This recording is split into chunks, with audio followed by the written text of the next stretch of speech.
Divertissement. France Maghreb 2. France Maghreb 2.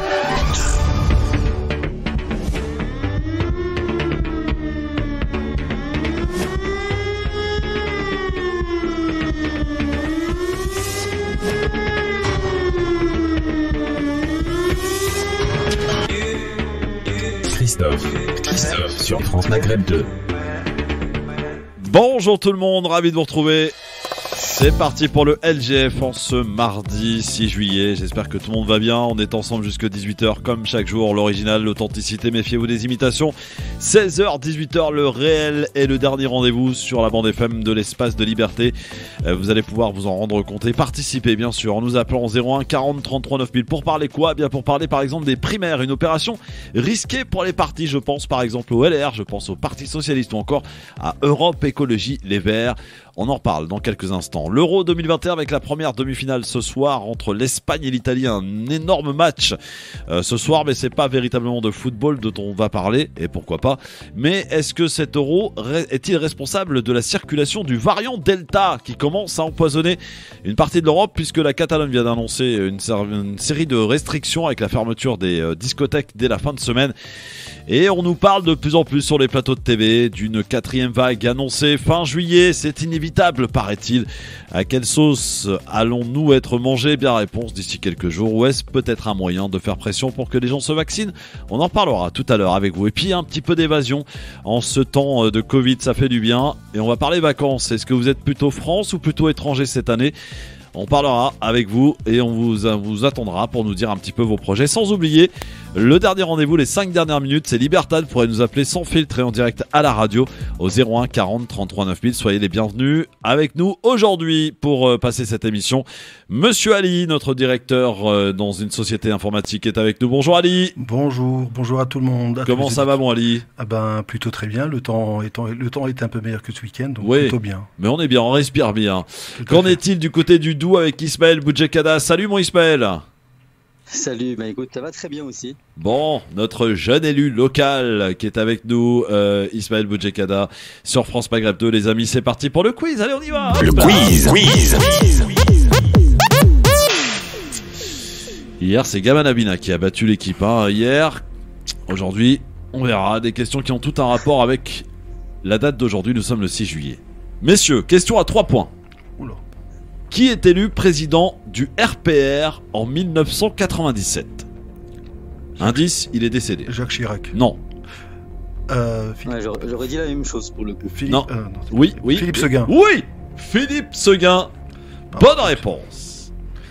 3 points pour Ali. Question à 1 point cette fois-ci. Quel basketteur français se marie en 2007 à la mairie de Paris ? Tony Parker. Bonne réponse. Il s'est marié avec qui ? Avec Eva Longoria. Eva Longoria, exactement. 3-1. Question à 1 point.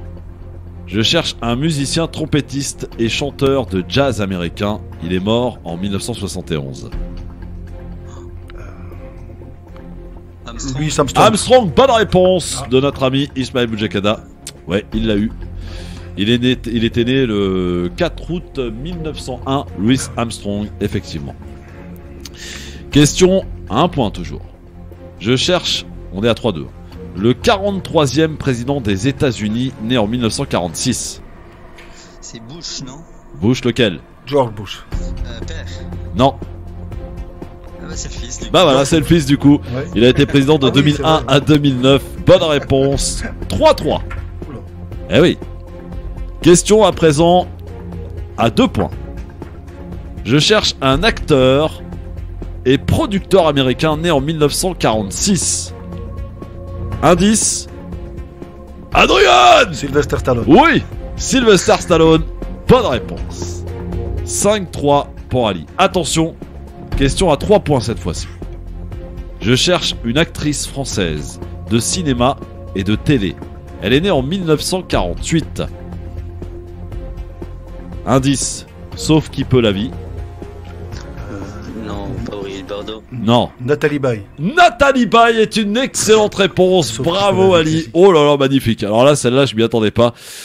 Bon, bah ça fait une nette victoire de Ali, là. Je sais plus combien, mais en tout cas, 8-3, c'est ça? Non, mais il a très bien répondu à des questions. Ah bah oui, mais bon, voilà. Je mets un petit peu là, je sauce, je pimente le truc en mettant des questions à 3 points, à 1 point, etc. C'est bien. Donc, victoire d'Ali. Bon, Ismaël, c'est pas grave, à la semaine prochaine. Voilà. Exactement. Bon, les amis, il faut qu'on se parle, c'est très simple. Dans un instant, vous allez pouvoir nous appeler au 01 40 33 9000. On va parler un peu de politique. On va parler des primaires. Vous savez, cet exercice qui veut être un exercice démocratique pour désigner le candidat qui partirait à une élection, en l'occurrence présidentielle, pour représenter le parti. Mais une primaire, comme on en a connu à l'époque, où tout le monde peut aller voter, ça peut être une opération risquée pour quelques partis. Et s'il y en a un qui peut éventuellement se frotter les mains de toutes ces primaires, ben c'est bien Emmanuel Macron. On en parle de ces primaires du côté des LR, du côté d'Europe Écologie Les Verts, du côté du Parti Socialiste. Puis il y a des partis, ou plutôt des candidats, qui ont décidé d'occulter les primaires. Alors pour un mouvement, pour la France Insoumise par exemple, Mélenchon, nada, walou, pas de primaire. Pour le Parti communiste, pareil, pas de primaire. Pour le Rassemblement National, bon ça on a l'habitude, c'est une famille qui est, comment dirais-je, Ali, je cherche des mots. C'est une famille qui fait du business. Exactement. Voilà. La famille Le Pen, qui a été réélue d'ailleurs pour la 4e fois présidente du Rassemblement National. Ouais. Et celui qui tiendra les rênes pendant son absence durant la campagne, c'est Jordan Bardella. Ah oui, tout à fait. Oui. Mais Jordan Bardella, ce long gars-là, est en couple avec une membre de la famille Le Pen. Ah, c'est bien. Ah bah oui. Bah, c'est le jeu de cette famille. Ah bah attendez, tout s'explique, les amis. Il sera obligé de changer de nom. Hein. Oh là, le pauvre. Ah oui. Quoi, il sera obligé de changer de nom? Bah, à mon avis, il va s'appeler Jordan Bardella Le Pen. Hein. Il va pas s'appeler. C'est obligé. Hein. Ah oui. Pour l'instant, apparemment, il ne serait pas marié. Ah, oulala. Ouais. C'est pas très catholique, c'est ça. Pas très... Dans un instant, 01 40 33 9000, les amis. On est de retour avec Ali, avec Ismaël Boudjekada pour parler des primaires. Opération risquée? On en parle dans un instant. France Maghreb 2, France Maghreb 2. Et on est là, les amis, merci d'être avec nous en direct. On sera là d'ailleurs une bonne partie de l'été, hein. Je tenais à vous le dire, voilà. On a pris quelques réserves. On est bien, on est parti, on est au taquet là pour être avec vous une bonne partie de l'été. On prendra peut-être 2 petites semaines, voilà, fin août. Mais bon, sinon on est là, voilà. On va vous accompagner parce que c'est pas parce que les gens partent en vacances que l'actualité s'arrête. Bien au contraire, il se passe pas mal de choses durant l'été. Hein, c'est une petite retraite à 64 ans, un truc comme ça, vous voyez. Le projet de loi sur la sécurité sociale. On va scruter tout ça, donc il faut qu'on reste, il faut qu'on soit vaillant, il faut qu'on soit là pour déciquer un petit peu, voilà, scruter un peu ce qui se passe, voilà. Allez, pour l'instant, on va s'intéresser aux primaires. On en parle de plus en plus de ces fameux primaires. Vous vous souvenez des primaires socialistes qui avaient conduit Benoît Hamon, et puis ensuite, vous avez su ce qui s'est passé, c'est-à-dire que personne n'a respecté le deal, hein, à commencer par Manuel Valls, voilà. Les primaires, on en parle, et il y en a déjà une d'annoncée qui se tiendra au mois de septembre, c'est Europe Écologie Les Verts, avec 4 candidats, dont 2 femmes, Sandrine Rousseau, Delphine Bateau qui s'est annoncée hier, et Yannick Jadot et Éric Piolle, le maire de Grenoble. Voilà, ça c'est pour les primaires d'Europe Écologie Les Verts. Pour ce qui est des LR, va falloir attendre un petit peu, et au vu de ce qui s'est passé aux élections régionales, il y a des candidats qui se précisent, notamment Xavier Bertrand, mais lui il voudrait éviter la primaire. Valérie Pécresse et Laurent Wauquiez, eux, voudraient des primaires. Donc on va voir ce qui va se passer. Et puis peut-être aussi du côté du Parti Socialiste, on peut attendre éventuellement une primaire. Mais est-ce que c'est une opération risquée, ces fameux primaires? Parce que c'est ouvert à tous, donc tout le monde peut aller voter. Et peut-être faire éliminer un candidat qui pourrait être potentiellement dangereux pour le pouvoir, on sait jamais, hein, voilà. Donc c'est tout le jeu qui se veut à la base démocratique. Mais voilà, peut-être qu'il faut revoir le sens de ces primaires. En tout cas, est-ce que c'est une opération risquée pour toi, Ali, les primaires? Sincèrement, complètement. Je pense que le modèle qu'on a vu en 2017 avec la droite, les Républicains, on a vu que c'était la bataille acharnée. À la limite, après, au bout d'un moment, on avait quand même des candidats qui étaient, à l'époque, l'ancien président, Monsieur François Fillon, Premier ministre, on avait Alain Juppé, on avait quand même des candidats assez lourds, et on a vu ce que ça donnait à la fin, puisqu'à la fin, finalement, il n'y avait plus du tout de candidats. Alors c'est vrai qu'il y avait le scandale, peut-être François Fillon, certes, mais c'est arrivé après. Hein. Oui, tout à fait. Mais même si là, je pense que s'il n'y avait pas eu de primaire, je pense que quelque part, peut-être que François Fillon se serait retiré, au détriment peut-être d'un autre candidat, chose qui n'a malheureusement pas été faite. Et ben, du coup, la droite s'est retrouvée éliminée dès le premier tour des élections. Du coup, si tu es des LR, d'ailleurs j'en profite pour vous annoncer que Guillaume Pelletier, numéro 2 du parti, va être suspendu ce soir après avoir déclaré qu'il se disait prêt à travailler avec Robert Ménard, qui est un proche du Rassemblement National. Ça devrait être annoncé ce soir par le président du parti. Mais pour revenir donc à ces primaires, Ali, est-ce que finalement ça permet peut-être à certains candidats de pouvoir faire appeler à aller voter contre quelqu'un qui pourrait être potentiellement gênant, dangereux ? Oui, il y a ce risque aussi, effectivement, derrière, si effectivement les personnes qui votent peuvent, effectivement, quand on prend par exemple dans le cadre des Républicains, on voit qu'aujourd'hui un des candidats qui sort son épingle du jeu, qui est Xavier Bertrand, qui ne fait plus partie du parti. Qui voudrait pas des primaires, et qui ne veut pas partie première. Voilà. Alors moi, juste pour information, les Républicains avant les régionales n'existaient plus. Hein. Vous savez, c'est vrai. C'est bizarre la politique, comment elle est faite, parce que avant les élections régionales, ils étaient tous prêts à s'allier, notamment, tu viens de donner l'exemple de Guillaume Pelletier, il était prêt quasiment à aller vers vers Bénard. Ils savaient plus d'où ils existaient, on n'en voyait pas. Et hop, tiens, les élections se passent, régionales, et d'un seul coup, oui, les Républicains, on est là, on existe, on sort tous. Alors tous les quinquagénaires, maintenant, ils sont tous là. Valérie Pécresse, Laurent Wauquiez, je crois que je sais même plus la tête qu'il a, tellement on l'a pas vu depuis quelques années. Et hop, tiens, ils apparaissent tous. Alors que Xavier Bertrand, pas spécialement. Je pense que quelque part, lui a été assez constant et régulier dans ce qu'il a fait depuis le début, sincèrement. On aime, on n'aime pas, entre guillemets, le parti, mais il a eu un comportement, une régularité qui pour moi est exemplaire. Alors Ismaël, les primaires, opérations risquées ou pas pour les partis, est-ce qu'il ne faut pas revoir en fait finalement la manière dont c'est fait? Est-ce que le fait que ça soit ouvert à tous, c'est peut-être pas une bonne chose? Ça devrait peut-être être ouvert simplement aux militants du parti, non? Je sais pas. Alors, de mémoire, concernant Europe Écologie Les Verts, j'ai cru comprendre que ça serait ouvert qu'aux militants. Pour la simple et bonne raison que j'ai entendu dire que c'était un choix risqué pour Yannick Jadot d'y participer, pour la simple et bonne raison que les militants ont souvent tendance à privilégier des inconnus, mais qu'ils connaissent eux en interne, plutôt que des figures politiques comme Yannick Jadot, qui aujourd'hui est loin de faire l'unanimité au sein d'Europe Écologie Les Verts, pour la simple et bonne raison qu'il l'a joué clairement solo dès l'annonce de sa candidature. Et donc, moi, je miserais plus sur Éric Piolle, clairement, qui l'emporterait, puisque Delphine Batho, aujourd'hui, a clairement la même image que Yannick Jadot en interne, même si elle est un peu plus polie, elle arrondit assez facilement les angles.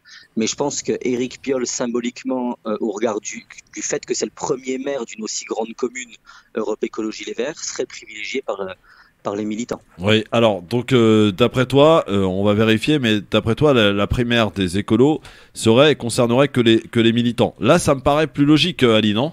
Oui, effectivement, si ce sont les militants qui votent, déjà c'est, je pense, déjà beaucoup plus partial, donc ça c'est tant mieux, heureusement, parce que c'est effectivement, donc dans ces cas-là, il y aura un véritable choix qui sera fait par les sympathisants du mouvement.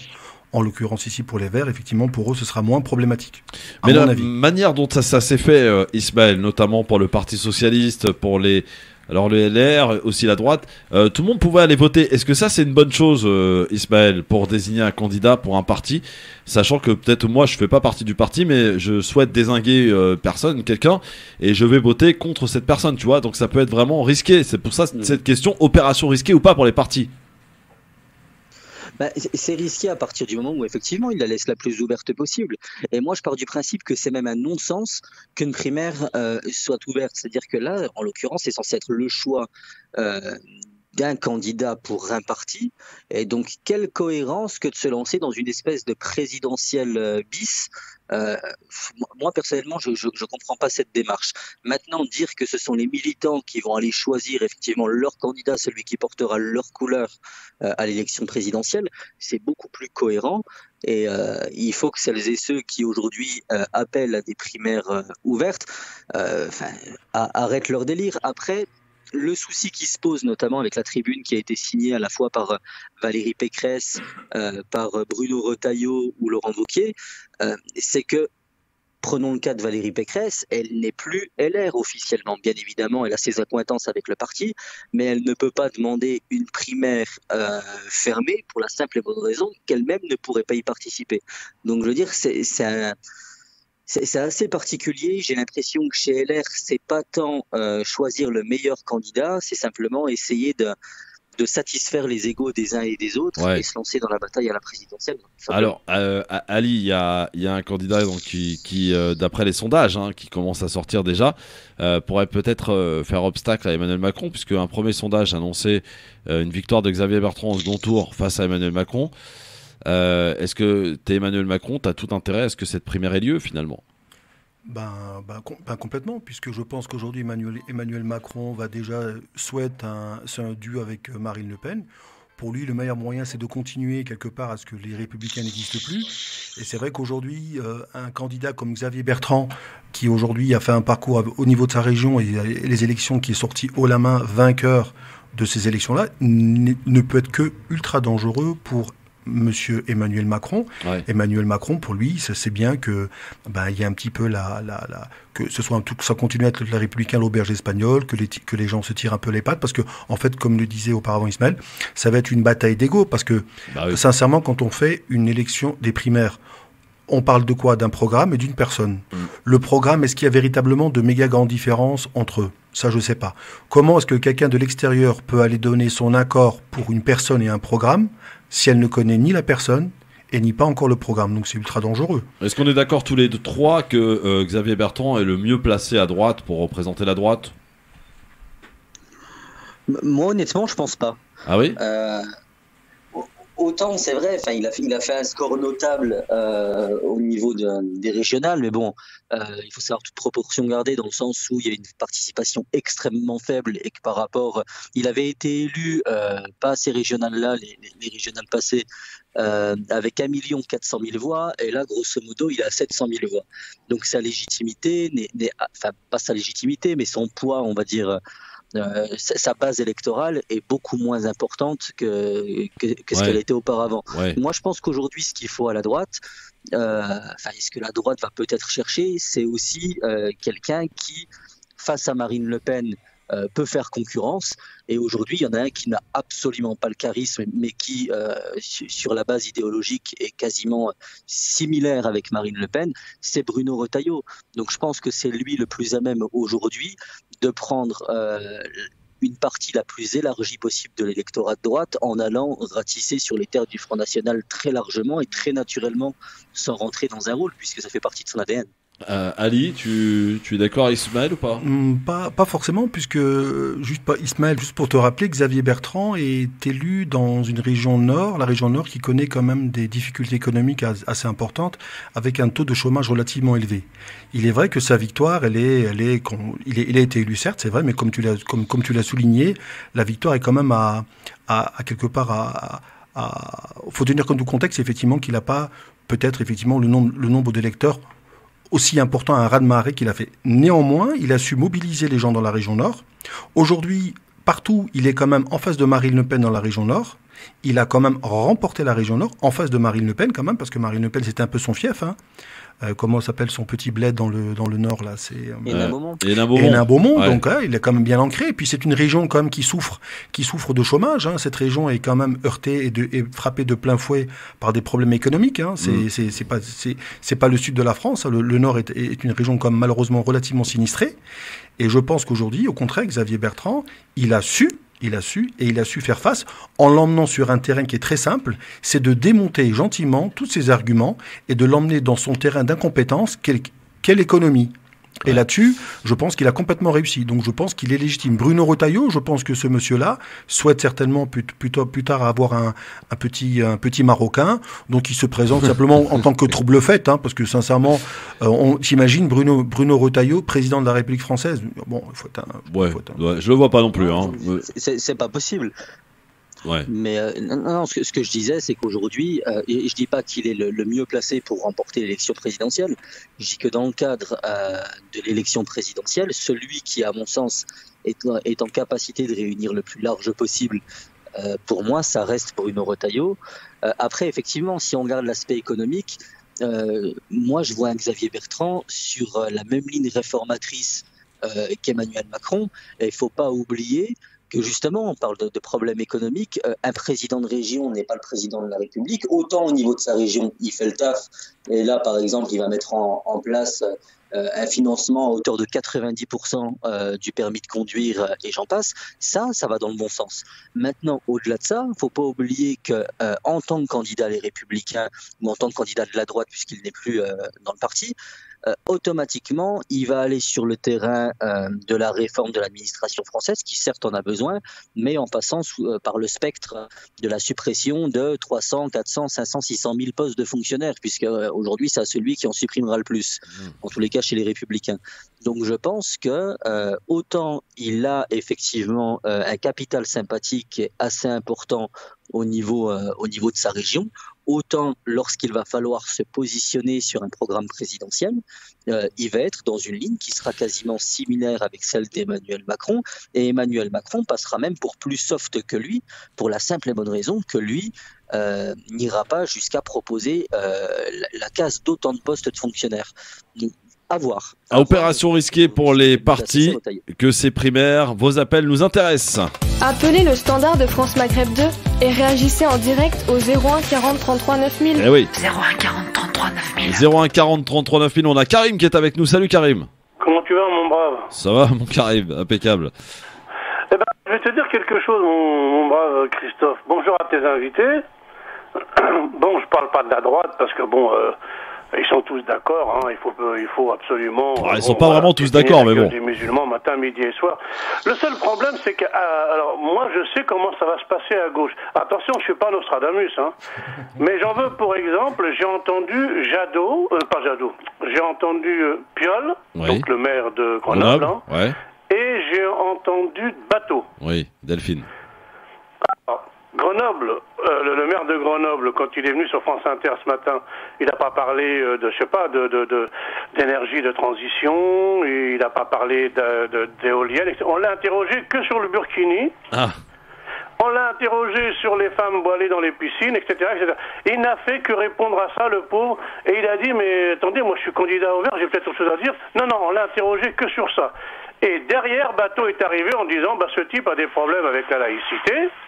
Parce que quand vous entendez à la radio, à la télé, quand on vous dit que quelqu'un il a des problèmes avec les valeurs de la République, c'est que c'est, en fin de compte, comme disait Thomas Guenelé, c'est quelqu'un qui refuse de marcher sur la gueule des musulmans.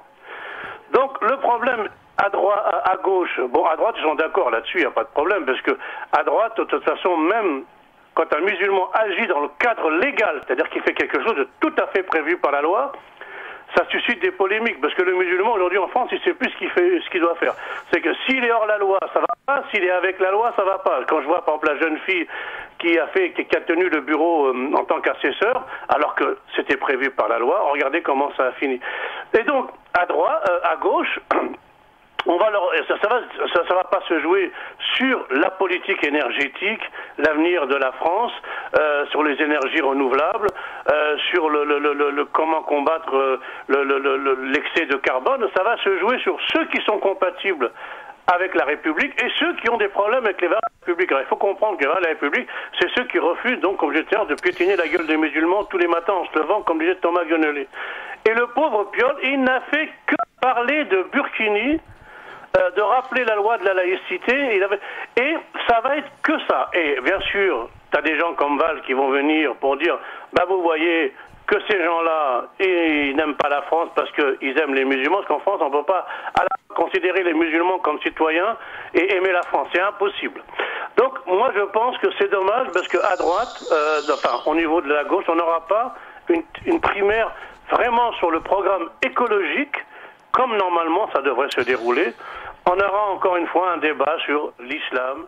L'islam est-il compatible avec la République? Les musulmans ont-ils leur place en France? Le foulard doit-on le cacher, etc., etc. Et bien sûr, tu auras des Valls qui vont intervenir pour dire celui-là c'est un con, celui-là il faut voter pour lui. Et vous verrez qu'à la fin des primaires, il y aura, comme ça s'est passé chez les socialistes, quelqu'un qui aura perdu les primaires et qui va dire non, j'ai peut-être perdu les primaires, d'accord, mais moi j'ai des valeurs et je ne peux pas soutenir le vainqueur, et ça finira comme ça, et c'est un grand dommage, parce que le problème c'est qu'on n'assistera pas à un vrai débat sur les programmes politiques. Comme toute élection, elle se fera contre les musulmans, mais sans les musulmans. Et comme je dis moi, malheureusement, ne peut pas être à la fois citoyen et paillasson de la République. Merci Karim, merci à toi. Je voulais poser une question à Karim. Ah bah vas-y, pose une question. Karim, t'es toujours là? Ah non, il est parti. Voilà. Bon, pose quand même une question. Voilà. Parce que Karim, il a dressé un tableau, certes, qui peut-être est vrai, mais aujourd'hui, l'avantage, c'est qu'on peut anticiper tout ça. Donc effectivement, ils vont continuer à parler du voile, du foulard, de je sais pas. Ça, c'est certain. Mais ça, c'est maintenant, charge effectivement aux hommes politiques de se préparer, donc en l'occurrence ici les Verts, et d'anticiper et de vite arrêter ce débat-là qui effectivement quelque part, on le sait bien, qui est stérile, et arrêter ce marketing effectivement des musulmans, l'islamo-compatible. Les musulmans, c'est pas de nationalité, voilà. Et on emmène toujours les gens sur ce terrain-là, et ensuite derrière, on reste dans l'émotion, et malheureusement, on n'est plus dans le côté rationnel, et ce qui m'a malheureusement fait défaut un peu dans ce pays-là. Un peu de raison et qu'on arrête un peu l'émotion. Est-ce qu'il est possible, Ismaël, avec les égos que l'on connaît à gauche, éventuellement d'imaginer de faire ce qui a été fait au second tour des régionales en région parisienne, un candidat unique représentant toute la gauche? Moi, j'ai du mal à y croire. J'y crois pas pour plusieurs raisons. Bon, déjà, ce qu'il faut savoir, c'est que dans la droite ligne des élections présidentielles, on a les élections législatives et que les candidats aux législatives reprennent automatiquement les propositions portées par leurs candidats à l'élection présidentielle. Et ils ne partiront pas sur les législatives en candidat unique pour la simple et bonne raison qu'en France, l'élection qui permet de calculer le financement des partis politiques, c'est les élections législatives. Sachant qu'il faut, on touche grosso modo à 1,60 €, je crois de mémoire, par bulletin de vote au nom du parti. Maintenant, au-delà de ça, pour rebondir sur ce qui vient d'être dit, moi je pense qu'aujourd'hui, effectivement, l'intervention de Karim, elle est très intéressante dans le sens où elle nous rappelle que la gauche, depuis l'élection présidentielle passée, subit clairement la campagne. On lui impose le rythme. Aujourd'hui, la gauche qui lui manque, c'est des propositions phares. À l'époque, on avait Hollande qui a fédéré sur l'antisarkozisme, mais au-delà de ça, sur sa mesure phare, le mariage pour tous, Benoît Hamon est arrivé, et le pauvre, il commence à nous parler de perturbateurs endocriniens. Effectivement, c'est un sujet éminemment important, mais aujourd'hui, dans la conscience collective, c'est pas quelque chose qui fédère. D'un autre côté, on va avoir la droite qui va venir en nous parlant de sécurité, ça parle. En nous parlant de rigueur, ça parle. Eh bien, face à une gauche qui, elle, est incapable aujourd'hui de se démarquer et de nous sortir des propositions phares et de faire campagne dessus et de fédérer autour de ça. Hamon avait aussi essayé, par exemple, avec le revenu de base. Oui, mais vous comprenez bien qu'en période de crise, il passe plus pour le foot service, alors que je suis clairement convaincu de cette proposition, de son bon sens et de son financement. Mais aujourd'hui, on se rend compte que la gauche manque également de pédagogie. Elle est incapable d'expliquer ses propositions et elle est moquée. Donc je pense qu'à partir du moment, c'était la phrase de François Hollande dans un de ses bouquins, il voulait réenchanter le rêve français. Aujourd'hui, c'est ce qui manque à la gauche. Il faut que la gauche puisse réenchanter le rêve français et puis essayer de faire campagne sur des propositions de société, sur des acquis sociaux. Enfin, la gauche a quand même un historique qui est pas mineur quand même. Le Front populaire avec Blum et compagnie, les congés payés, et j'en passe. Je veux dire, les 35 heures, bon, après, on est pour, on est contre, mais on a quand même eu, avec la gauche unie, des acquis sociaux, et on peut même dire que la gauche en elle-même, et même elle seule, est à l'origine d'une grande majorité, si ce n'est l'intégralité, des acquis sociaux qui ont été durement obtenus. Donc, à partir du moment où aujourd'hui on n'attend plus rien de cette gauche et où cette gauche se droitise et qu'elle est en incapacité de nous motiver tout simplement et de nous redonner un petit peu d'espoir, on ne peut pas s'attendre à grand-chose. Et moi, je vais terminer en disant juste une petite chose très courte sur Éric Piolle. Ce qu'il faut savoir sur la primaire écolo, c'est que si c'est Éric Piolle qui gagne, lui n'exclura absolument pas un accord avec Jean-Luc Mélenchon pour le premier tour. Ça, c'est évident. Maintenant, si on a Yannick Jadot, lui ira jusqu'au bout. Oui. Ali, sur ce qui vient d'être dit par Ismaël, sur la gauche, sur ce manque de propositions de cette gauche. Quand on réfléchit, 2017, pourquoi les gens en 2017 ont voté pour Macron ? Les gens ont voté pour Macron parce que Macron a réussi à persuader, a réussi à convaincre les gens qu'il les a fait rêver. Il les a fait rêver d'un nouveau monde, d'une nouvelle façon de faire de la politique. Les gens, qu'est-ce qui s'est passé ? Tout le monde y a cru. beaucoup de gens ont voté pour lui, des jeunes, des personnes même âgées, en disant voilà, on va faire de la politique différemment. Alors lui, la différence qu'il a, il parlait de la forme. Il parlait pas du fond, il parlait que de la forme. On va faire différent, on va faire différent. On ne sait pas ce qu'il allait faire. Aujourd'hui, c'est vrai que quand on entend la gauche, ou même la droite, qui est-ce qui fait rêver? Qui est-ce qui nous parle d'un nouveau modèle français en 2021? On sort d'une période de Covid. Les gens ont besoin de rêver, on est dans le cadre de la mondialisation, on est dans le cadre de nouveaux enjeux, il y a des enjeux économiques, il y a des enjeux climatiques. On a envie que le modèle français existe aujourd'hui. Or, aujourd'hui, quand on écoute certains politiques, on nous parle de quoi? On nous fait pas rêver du tout. Preuve en est, la politique ne séduit pas les gens. On ne fait pas rêver les jeunes. Hein. Moi qui m'intéresse beaucoup à l'éducation, à l'instruction des enfants, la réussite scolaire fondamentale et importante, la place de la France... J'ai cru que tu allais me dire, moi qui suis jeune. Ouais. Merci. Je te signale que j'ai moins de cheveux blancs que toi, Christophe. Hein. Parce que si vous voyez Christophe avec sa touffe un peu à la Richard Gere. Alors là, si tu vas sur ce terrain-là, bon, Ali, attention. Attention pour toi, attention. Non, mais j'ai dit que t'étais beau gosse. Ouais. Non, mais attention. Non, parce que l'âge, tu connais l'adage, l'habit ne fait pas le moine. Et puis je pense que je suis un peu plus âgé que toi. Oui, je te le confirme. Non, je disais qu'effectivement, faire rêver les gens, on ne fait plus rêver les gens. Et c'est vrai qu'en France, avec toutes ces personnes-là, aujourd'hui, on ne fait pas rêver avec un modèle économique. Aujourd'hui, on parle des enjeux de l'Afrique, du Maghreb. Tous les grands spécialistes internationaux nous disent que le développement va se faire en Afrique, va se faire au Maghreb. Or, on nous parle de quoi? On nous parle, comme le disait auparavant Karim, on est là sur des sujets bateaux, le foulard, l'islam. Bateau. Voilà, exactement. C'est vraiment des sujets, parce qu'il n'y a personne. Et je rappelle, il faut bien retenir qu'Emmanuel Macron a gagné en 2017 parce qu'il a réussi dans ses discours qui étaient un petit peu anesthésiants. Arrête. Il a gagné parce que Fillon a eu ses affaires, c'est tout. Oui, certes. Ah oui, c'est la base. Ah oui, bon. Parce que c'était Fillon qui allait arriver à la présidence, c'était clair, c'était fait. C'était pas. Oui, non, mais certainement parce que sur le plan. Oui, parce que la différence. S'il n'avait pas rendu les costumes, l'autre. Oui, parce que la différence qu'il y avait entre Macron et Fillon, c'est que Fillon avait un vrai programme pour la France. Le programme est ce qu'il est, mais il avait un vrai programme. Macron n'avait pas de programme. Macron ne parlait que de la forme. Je vais faire différent. On va dans un autre monde. On va vivre des choses différentes. Preuve en est, il a quand même organisé son gouvernement avec des gens qui étaient à l'opposé de lui, qui disaient même des méchancetés, pas forcément de grandes amabilités. Bruno Le Maire, par exemple. Voilà, par exemple. Gérald Darmanin. Et puis voilà. Donc c'est pas de la politique. Donc il a plus incité. Aujourd'hui, c'est vrai qu'au niveau de la gauche, et c'est peut-être aussi aux jeunes aujourd'hui, de participer, de faire rêver. On peut quand même faire rêver dans ce pays. Il y a quand même des potentialités. C'était comme un grand pays, la France. Mais, on parle de rêver. On voit que la politique ne fait plus rêver, Ismaël. Et c'est le problème. Quand on voit une telle abstention lors d'une élection quand même importante, majeure, que sont les régionales et départementales, la politique n'intéresse plus. Les gens ne se sentent plus concernés parce que peut-être que les politiques n'arrivent plus à parler, n'arrivent plus à proposer, n'arrivent plus à être clairs. Et que les gens ont l'impression qu'ils font leur petite tambouille entre eux, et puis que le peuple n'a plus envie d'être concerné par ce qui se passe, par la vie de leur cité. Et ça, c'est un drame, mais qui est une responsabilité collective de toute la classe politique, hein, Ismaël.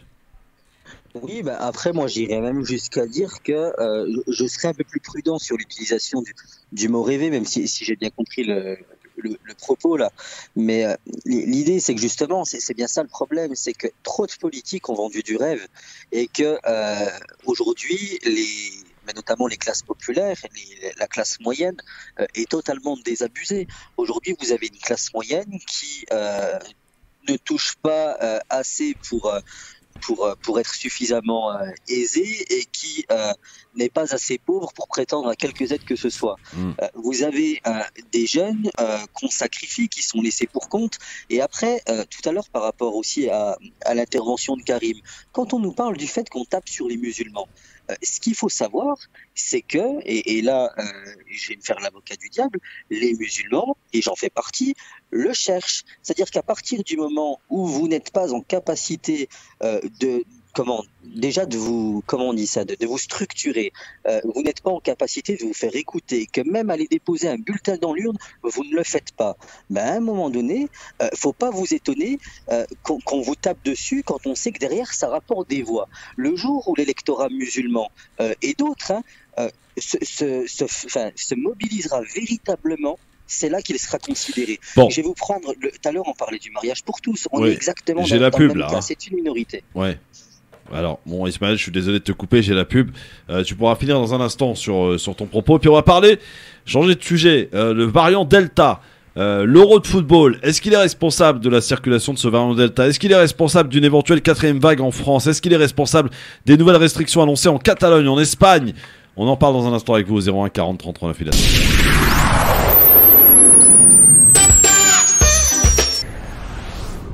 France Maghreb 2, France Maghreb 2. Le grand forum, les amis, on est là, on se 6 juillet avec Ali, notre directeur d'une société d'informatique, Ismaël Boudjekada, notre élu local dans le Doubs. Le Doubs, c'est vers Sochaux, hein, par là, Montbéliard, quoi. Voilà. Exactement. Ouais, il y a quoi d'autre? Ismaël, est-ce que tu peux inviter Christophe à venir faire une émission dans ta région, s'il te plaît? Mais avec grand plaisir. En plus, on a une radio associative ici qui s'appelle Radio Amitié. Radio Amitié coup, ouais. Radio Amitié, très bien. Franchement, ça fonctionne très bien. Eh ben écoute, pourquoi pas. Il faudrait développer l'antenne ici aussi. Ouais, bah oui, bah ça dépend pas de nous, hein. Le Conseil supérieur de l'audiovisuel, petite fréquence par là dans le Doubs. Ah, c'est très bien les gars. Voilà, en tout cas, n'hésitez pas à télécharger l'application parce que l'avantage de l'application, c'est que quel que soit l'endroit où vous vous trouvez dans le monde, eh bien vous pouvez écouter. Moi j'étais en Crète il n'y a pas longtemps, j'ai écouté France Maghreb 2. Ah, c'était magique. C'est très bien, j'écoutais le best-of du LGF et tout, je me marrais devant ma piscine. 01 40 33 9000 les amis pour nous appeler, pour parler maintenant de l'Euro de football hein, qui se termine, là c'est dimanche, la finale je crois, c'est dimanche hein, oui. C'est ça. Avec un super match ce soir, super match. Espagne-Italie, ça va être beau ça. Bon. Mais c'est pas vraiment l'aspect football qui m'intéresse parce que bon, c'est vrai que j'avoue que depuis que l'équipe de France est un peu partie, on est un peu orphelin quoi. On aime le foot, on aime les belles équipes, mais quand même, il manque cette équipe de France. Ça nous manque quand même, puis ça aurait fait du bien quand même un petit peu à la nation de se retrouver, de faire la fête ensemble. Tout ça a vite disparu. Voilà, la Suisse en a décidé autrement. Les Suisses ont dessiné notre sort. Bon, après, ils se sont fait aussi manger, mais bon, c'est une autre histoire. Ce qui m'intéresse, c'est le variant Delta, dont on parle beaucoup, avec les inquiétudes du gouvernement et du ministre de la Santé, Olivier Véran, qui nous disait... nous prévenir d'une éventuelle 4e vague fin juillet. Et on voit les épidémiologistes sur les plateaux de télé qui sont tous en costume cravate, d'ailleurs on se demande ce qu'ils font dans la vie parce qu'ils passent leur temps sur les plateaux de TV à venir nous faire la leçon de morale, nous disent oui, la 4e vague, on y aura le droit fin juillet. Alors on a déjà quelques prémices messieurs, dames. On a la Catalogne qui annonce déjà une mesure, enfin des restrictions au vu de ce qui se passe et de l'avancée du variant Delta qui commence à poser quelques problèmes. Ça repart en Angleterre, ça repart en Israël, ça repart en Espagne et ça repart aussi chez nous avec des départements qui sont aussi scrutés tels que les Landes hein, par exemple. Le variant Delta. Est-ce que ça peut gâcher notre été? Et est-ce que l'Euro de football, qui vous le savez pour la première fois de cette année, se déroule dans plusieurs pays à la fois? Donc vous avez un brassage voilà, de gens, de joueurs, de supporters qui viennent bien sûr pour assister au match, avec notamment selon les endroits, il n'y a pas de jauge forcément, voilà, comme on l'a vu par exemple dans je ne sais plus quel autre pays là. D'ailleurs ce soir il n'y a pas de spectateurs ni italiens ni espagnols malheureusement pour le match Italie-Espagne. Qui va se dérouler où? À Wembley. À Wembley. Il n'y aura pas de spectateurs ni italiens ni espagnols. D'accord, c'est formidable ça. Du coup, est-ce que cet Euro de football est peut-être aussi un peu responsable de ce qui se passe avec la circulation de ce Delta ou alors pas du tout, Ali? Moi, je pense sincèrement pas du tout. Ouais. C'est mon avis, je pense pas du tout. Alors, je sais pas si tu as vu le match France-Hongrie. Oui. Hongrie. Ils ont joué à Budapest. Ouais. Tu as vu que dans le stade était plein. Ouais, il y avait 58 000, 60 000 Hongrois. Ça fait du bien quand même. T'as vu ça? Ça fait du bien. Tu as vu là, les gens, les Hongrois, c'était jouissif. C'est en train de chanter, en train de crier. À ma connaissance, on n'a pas entendu qu'il y a eu une hécatombe au niveau de la Hongrie ou de ces pays-là. Donc, franchement, moi, sincèrement, je ne comprends pas trop. Ouais. Est-ce que Ismaël, tu partages aussi l'avis d'Ali? C'est pas l'Euro de football qui est responsable de la multiplication de ce variant Delta? Oui, j'y crois pas non plus pour être tout à fait honnête.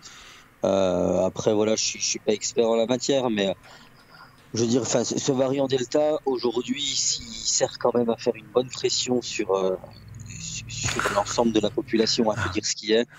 On nous sort. Tu veux dire que on se sert du variant Delta pour culpabiliser les gens pour qu'ils aillent se faire vacciner, c'est ça?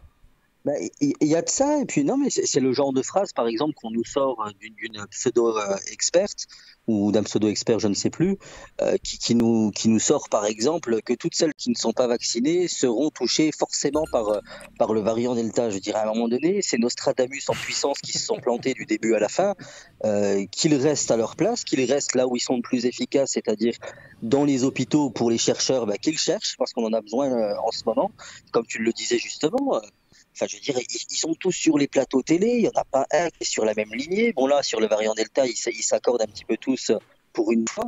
Mais je veux dire, là, concrètement, on est en train de faire flipper les gens, on est en train de nous parler de vaccination obligatoire pour les soignants et maintenant, pourquoi pas aussi pour le commun des mortels.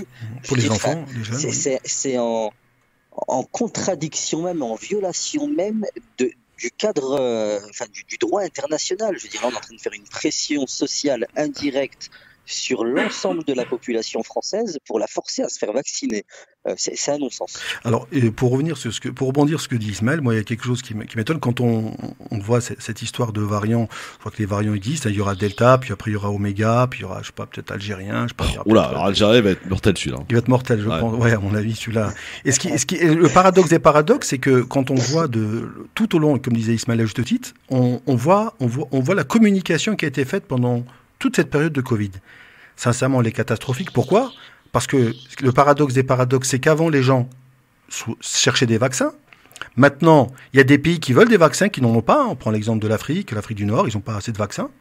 En France, maintenant, on a des vaccins, mais on n'a pas de gens qui veulent se faire vacciner. Et ce qui est bizarre, alors, c'est il y a eu que 40% d'augmentation pour la première dose, se félicite le ministre de la Santé, Olivier Véran, hier. 40% de rendez-vous pris. Voilà, ce qui est bizarre, c'est qu'on fait culpabiliser les gens. Mais moi, si j'essaie de raisonner vraiment en tant que citoyen véritablement basique et normal, si j'ai confiance dans le traitement ou effectivement la thérapie qui est proposée, je vois pas pourquoi, vraiment, j'irai me faire vacciner. Si les gens ne vont pas se faire vacciner, c'est que certainement, il y a eu beaucoup de manquements de la part des autorités, parce que là, l'autorité, en l'occurrence, on le voit avec le gouvernement, parce que une fois c'est obligatoire, une fois c'est pas obligatoire, une fois c'était le masque, ne pas mettre le masque à l'extérieur, ça sert à rien, mais vous le mettez quand même. On fait un confinement alors qu'on se rend compte que le confinement a fait plus de dégâts d'un point de vue psychiatrique, malheureusement, avec des dépressifs et tous les problèmes que ça a engendré. D'ailleurs, dont on ne parle pas, on parle même très très peu. Et pour information, ce matin, on nous annonçait quand même que le nombre de dépressifs, même des enfants de 8 ans, certains hôpitaux de Garches dans le 92 sont pleins au niveau du service psychiatrie pour les jeunes. Donc c'est quand même catastrophique. On a eu une année scolaire catastrophique pour les enfants. D'ailleurs, c'est le résultat du bac. On félicite tous ceux qui l'ont eu aujourd'hui, hein. Tout à fait. Félicitations à tous ceux qui ont eu le bac et un grand bravo de la part, je pense, de Radio France Maghreb. Ah évidemment. Voilà. Donc je parlais de cette notion de confiance et de compétence parce que je pense que c'est quand même le paradoxe. On pourrait se poser la question en tant que politique de se dire, mais tiens, c'est bizarre, on a des vaccins, on a un traitement, les gens ne veulent pas le prendre. Donc il y a véritablement, c'est pas de responsabiliser la personne qui ne le fait pas, mais c'est eux qui malheureusement n'ont pas su convaincre. On parle de passe sanitaire. Aux États-Unis, le passe sanitaire n'est pas obligatoire. Et par rapport à ce que disait Christophe, je ne sais pas si tu as entendu l'information ce matin, Boris Johnson a quand même fait une annonce. Oui. Le 19 juillet, open, tout est ouvert. Tout est ouvert. Ouais. Donc c'est le paradoxe des paradoxes. On nous parle d'un variant et Boris Johnson dit le 19 juillet, tout est ouvert. L'Allemagne vient d'annoncer ce matin qu'elle a réouvert son espace aux pays aux gens qui viennent du Portugal, d'Inde, qui auparavant étaient fermés. Donc, vous avez vu, ça déboussole. Le commun des mortels, vraiment, ne comprend plus rien. Alors, on nous dit d'abord, il faut vacciner les personnes qui étaient à risque. Après, on nous dit, il faut vacciner les adultes. Maintenant, il faut vacciner qui? Les petits, les enfants. On ne sait plus trop quoi faire. On en parle, de l'obligation de vacciner les enfants, notamment les collégiens et les lycéens à la rentrée. Voilà, c'est vrai qu'on est un petit peu perdu. Il a raison, Ismaël. Et vous pouvez nous appeler d'ailleurs pour nous dire au 01 40 33 9000 sur cette question qui se pose. D'ailleurs, ça a fait l'objet d'une réunion ce matin avec Emmanuel Macron et les représentants de syndicats. Faut-il obliger les soignants, par exemple, à se faire vacciner? Est-ce que c'est une obligation qui te paraît logique, mon cher Ismaël? Non, enfin, je veux dire, à un moment donné, on est quand même dans un état de droit. On a un côté paternaliste où, sous prétexte qu'on voudrait sauver des vies, on serait en droit d'imposer tout et n'importe quoi à la population française. Moi, personnellement, je suis contre ce principe-là. Et au-delà de ça, quand on parle de la confiance dans le traitement, j'irais jusqu'à dire qu'il y a aussi quand même le respect du principe de précaution qui prévoit dans le droit français. Donc, à un moment donné, si ce principe de précaution n'est absolument pas respecté, c'est aussi normal qu'il y ait une certaine défiance. Quand on entend, il me semble que c'est le représentant de Pfizer nous expliquer que lui se ne vaccinera pas, ni même ne fera vacciner ses enfants. Je dirais à un moment donné, comment voulez-vous qu'on ait confiance en ce traitement? Enfin, pour moi, c'est juste pas possible. Et au-delà de ça, on va nous pondre quoi là? On est en train de nous expliquer que 4e vague possible, sous-entendu possible confinement ou possible restriction et compagnie. À un moment donné, on parlait des problèmes psychiatriques. On parle pas, j'en parlais déjà dans une émission précédente, on parle pas de ces morts invisibles du Covid qui sont morts justement de suicide et compagnie. Et moi, personnellement, je suis issu d'une famille de pompiers. Mon père, mon frère m'expliquaient que ils ont jamais... Ah, on a perdu Ismaël. Dans un mal-être. Ouais. C'est bon, t'as retrouvé. Ouais. Les pompiers, effectivement, on les salue d'ailleurs, hein, les pompiers qui font un superbe travail. 01 40 33 9000 pour nous donner votre avis sur le sujet. Donc on a occulté la question, enfin on n'a pas occulté, on y a répondu. Pour Ali et pour Ismaël, l'Euro de football n'est pas responsable de la circulation de ce fameux variant Delta. Vos appels au 01 40 33 9000 sur toute cette stratégie. Moi j'ai envie de vous répondre quand même, quand je vous entends Ali et Ismaël, il y a quand même beaucoup de gens qui ont été hospitalisés et qui ont attrapé le Covid à l'hôpital. Et Karim Alouache hier nous expliquait qu'il y a quelqu'un de sa famille qui est décédé en ayant contracté le virus parce que 2 infirmières ont refusé de se faire vacciner. Il y a aussi cette problématique, quoi. Elle se pose à nous, ça. Qu'est-ce qu'on fait avec ça maintenant? Là, si je peux répondre, je veux dire, cette excuse-là, pour moi, elle n'est pas entendable. Dans ma famille, j'ai aussi eu des décès. D'accord, oui, tu disais, on perd un peu Ismaël. Oui. Non, je disais un exemple concret. Moi, dans ma famille, j'ai aussi eu des décès, et c'est pas pour ça que je vais rentrer dans ce discours qui consiste à dire que oui, il faut obliger tout le monde à se vacciner. Pour moi, je veux dire, c'est pas normal, c'est une violation même de la liberté de choisir de chacun. Et à côté de ça, non, pour moi, la vaccination obligatoire est même en violation. Rentre en violation du droit international. Et très sincèrement, je suis moi-même prêt en tant qu'élu, s'il le faut, à mobiliser avec des avocats, à faire en sorte qu'en cas de texte qui viendrait rendre obligatoire la vaccination, à déposer plainte pour non-respect du principe de précaution, parce qu'on peut considérer que c'est aussi de la mise en danger de la vie d'autrui, puisque je l'expliquais hors antenne. Il faut quand même comprendre que dire que 66 millions de personnes ont accepté le produit de la même manière, c'est un non-sens scientifique pour la simple et bonne raison que c'est lié aux spécificités. Donc je pense qu'il faut savoir raison garder. Celui ou celle qui veut se faire vacciner, qu'il y aille, mais qu'on n'oblige pas celles et ceux qui ne le souhaitent pas à le faire. Et puis moi, il y a peut-être, pour répondre par rapport à ce que disait Ismaël, c'est vrai qu'aujourd'hui, maintenant, on en est à plus d'1 an de Covid. Je pense qu'aujourd'hui, on est en mesure, ça c'est un petit peu mon domaine, mais on est quand même, ce qui est un peu dommage, c'est qu'on n'a aucune statistique claire avec le nombre de morts exact, la tranche d'âge, la moyenne d'âge, due au Covid.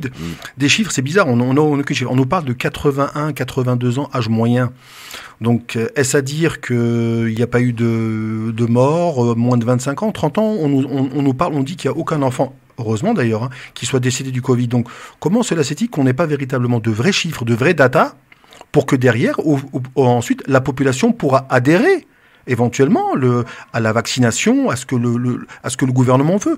Or, que fait le gouvernement? Le gouvernement ne va passer que par la loi. Alors, on a fait des lois pour le confinement, puis après on a fait des lois pour pour limiter, pour que les gens ferment leur établissement, puis on leur a donné des sous, les restaurateurs, les cafetiers, tous ces gens-là. Et aujourd'hui, on nous dit maintenant, si vous vaccinez pas, vous êtes responsable. Donc c'est très dangereux parce que on peut avoir une population où on peut avoir les vaccinés et les non-vaccinés. Ali, t'as plus d'1 milliard de personnes qui se sont fait vacciner sur la planète. Il n'y a pas eu visiblement de conséquences dramatiques. Je veux dire, il n'y a eu aucun mort de connaissance lié au vaccin. Moi, je suis comme toi. S'il n'y en a pas, on dit aux gens. Alors qu'on en a quand même entendu, moi, pour être caché autour de moi, j'ai entendu comme qu'il y a des gens qui ont eu le Pfizer pas plus tard que hier. Ouais. Et un ami, depuis qu'il a eu le Pfizer, m'a expliqué que malheureusement, son bras gauche a enflé. Et depuis qu'il a fait la deuxième injection, il est en état de fatigue permanent. Et il est allé à l'hôpital et on lui a dit, il faut patienter, il faut attendre. Et le type, malheureusement, le vit mal. Rassurant, je le fais samedi, moi. Non, mais à la limite, alors, ce qui se passe aussi en France, c'est qu'on nous parle d'un détail. C'est vrai que tu nous as parlé du cas de ton ami qui a relevé que l'infirmière ne s'est pas fait vacciner à l'hôpital. Mais je te signale que Christophe, que moi j'ai un ami qui était à l'hôpital Georges Pompidou, ouais. Il a attrapé une nosocomiale, il a failli rester aussi. Donc voilà, on faut pas qu'à chaque fois qu'on prenne un cas et puis qu'on essaie d'en faire une généralité. Je pense que le gouvernement, si la population n'adhère pas à sa politique de santé, c'est qu'il est entièrement responsable du comportement, effectivement, et des attitudes des gens. Les gens sont complètement perdus. Comme tu l'as dit, il y a autant de spécialistes, des spécialistes qui visiblement ne sont jamais trompés alors qu'ils ont raconté les plus grandes âneries, qui sont sur les plateaux télé à se pavaner. Et on peut remarquer aussi, d'ailleurs, qu'il y a une chose assez intéressante, c'est que dans ce qu'on voit sur les fameuses chaînes d'infos, il y a plutôt les pro-vaccins qui en général sont trompés, mais en général, on n'a pas droit à des gens qui sont un peu plus mesurés, un peu plus pondérés, et qui peuvent dire aux gens, vaccinez-vous, certes, voilà, mais à côté, ne vous inquiétez pas. Pour information, Christophe, il faut que tu saches aujourd'hui que pour le moment, la responsabilité sur la vaccination n'engage pas encore les laboratoires parce qu'on est encore toujours dans la phase numéro 1. Donc il n'y aura aucune procédure pénale au niveau d'un tribunal si demain matin quelqu'un malheureusement... Mais non, mais pire que ça à lire, c'est-à-dire que ça a été révélé la semaine dernière, je crois, quand vous allez vous faire vacciner, vous signez un papier qui décharge totalement la responsabilité des laboratoires pharmaceutiques. C'est-à-dire des des fabricants de vaccins. Si vous avez un effet lié à une vaccination, vous ne pouvez pas attaquer visiblement le laboratoire, le fabricant du vaccin, puisque vous avez signé cette fameuse décharge. Personnellement, j'ai pas signé. On ne me l'a pas proposé non plus lors de la première dose. Je vais voir d'ailleurs ce qui va se passer lors de la seconde dose. Ce serait intéressant que vous nous appeliez, vous, au 01 40 33 9000, si vous avez, vous, eu à signer ce papier. Et si vous avez, parce que franchement, des fois, on est beaucoup à signer et pas faire attention à ce qu'on signe.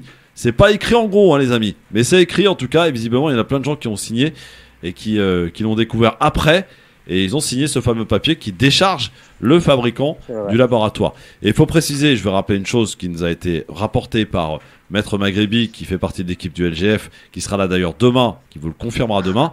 Elle est docteur en droit de la santé. Elle nous disait que pour les vaccins, il fallait 4 phases pour qu'ils soient commercialisés. Tout à fait. On est passé de la phase 2 à la phase 4. On a ignoré, occulté la phase 3.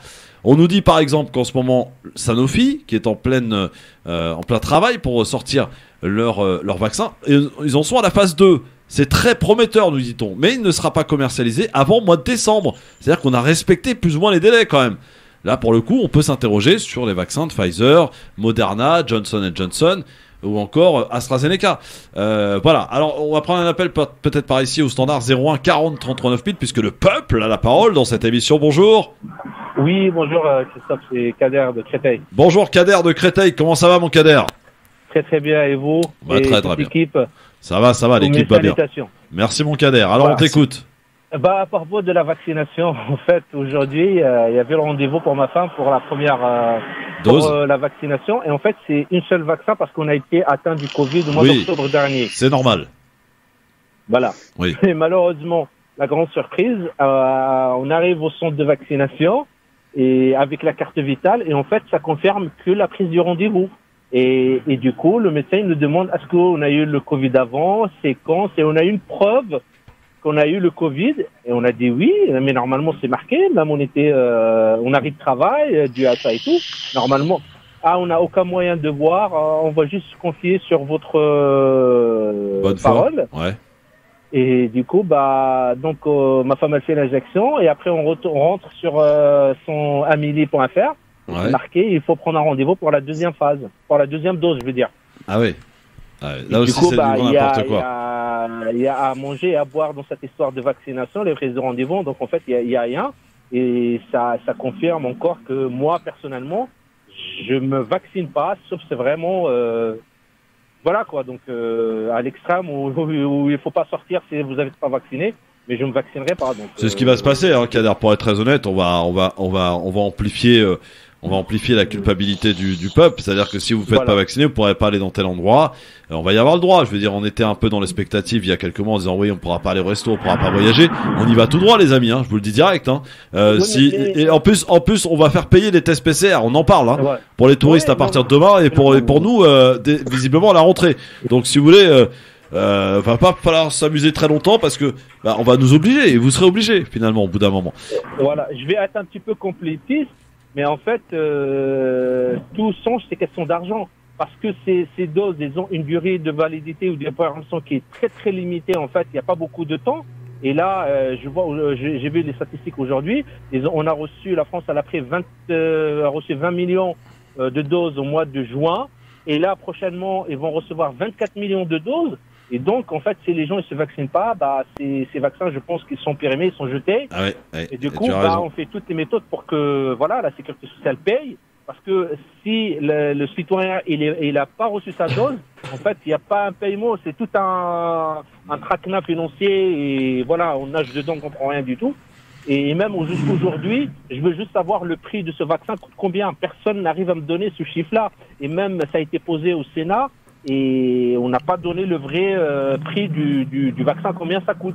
On parle d'11 euros. Bon, oui, ça dépend lesquels. Ouais. Ouais. Merci beaucoup en tout cas, mon Kader, et j'espère que ta femme ça ira. Hein. Ça va, elle n'a pas de séquelles, non? On lui a dit, vous allez avoir les mêmes symptômes que vous avez eu du virus, en fait. Vomi, diarrhée, fièvre. Ah oui. Ça donne vachement envie d'y aller samedi. Je vais annuler mon rendez-vous, hein, si ça continue. Non, ma première dose s'est très bien passée, c'est-à-dire j'ai rien senti, sauf un peu mal au bras.